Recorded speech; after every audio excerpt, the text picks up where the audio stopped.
बंधुगण नमस्कार मु देवेश दास आपनकु स्वागत करुछि मो चैनल मस्ती टाइम को। आसंतु आजी आमे जानिबा सकाळु सकाळु खाली पेटरे हळदी पानी पीबार जबरदस्त फायदा जानंतु कोन कहउछंती एक्सपर्ट माने। एहा कहिबा पूर्वरु मोर अनुरोध कि टिके मो वीडियो को लाइक और चैनल को सब्सक्राइब कर दियंतु please.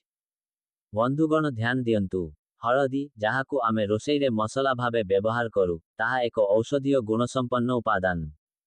एहार aunty inflammatory aunty oxidant और आंटी बैक्टेरियल गुण हेतु एहा स्वास्थ्य पाई अत्यंत लाभदायक। एक्सपर्ट मानक मतरे सकाळु खाली पेटरे हळदी पानी पीबा द्वारा अनेक स्वास्थ्य लाभ मिलिथाए। आसंतु जानिबा एहार किछि प्रमुख फायदा। 1 रोग प्रतिरोधक शक्ति वृद्धि।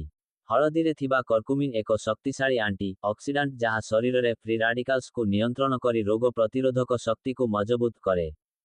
एक्सपर्टंक मतरे नियमित हळदी पानी सेवन सर्दी काश और संक्रमणरू रक्षा करिपारे। 2 हजम शक्ति रे उन्नति। हळदी पानी हजम तंत्र को सक्रिय करिथाए। एहा पाचन रसर उत्पादन को वृद्धि करे और अम्लता गैस और फुलुनी भली समस्यारू मुक्ति देइथाए।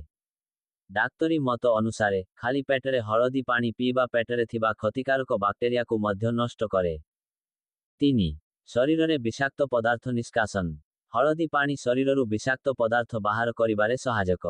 एहा यकृत लिवर को डिटॉक्सिफाई करी शरीर को स्वच्छ रखे।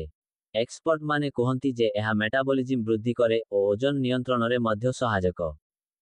4 चर्मर सौंदर्य वृद्धि। हळदीर आंटी इन्फ्लामेटरी गुण चर्मरे थिबा अल्प अल्प दाग मोहंस और अन्यान्य समस्या को कम करे। एहा चर्म को उज्जवल करिबा सह बयस वृद्धिर लक्षण को मध्य धीर करे। 5 मांसपेशी और जोड़र जंतनारू मुक्ति। हळदी रे थिबा कर्कुमिन मांसपेशी और जोड़रे हेउथिबा जंतना और प्रदाह को ह्रास करे। एहा आर्थराइटिस भली रोगरे मध्य उपकारी होइथाए बोली एक्सपर्ट माने कहंती। किपरि प्रस्तुत करिबे हळदी पानी। 1 ग्लास गरम पानी रे आधा चामच हळदी पाउडर अल्प महू और 1 चिमटिए गोलमरीच मिसाई पियंतु। गोलमरीच हळदीर गुण को आहुरी बढ़ाइथाए। सावधानता एक्सपर्ट माने परामर्श देइछंती जे अधिक मात्रारे हळदी सेवन करिबा उचित नुहे। गर्भवती महिला और औषध सेवनकारी व्यक्ति माने डाक्तरंक परामर्श नेई हळदी पानी पीबा उचित। धन्यवाद।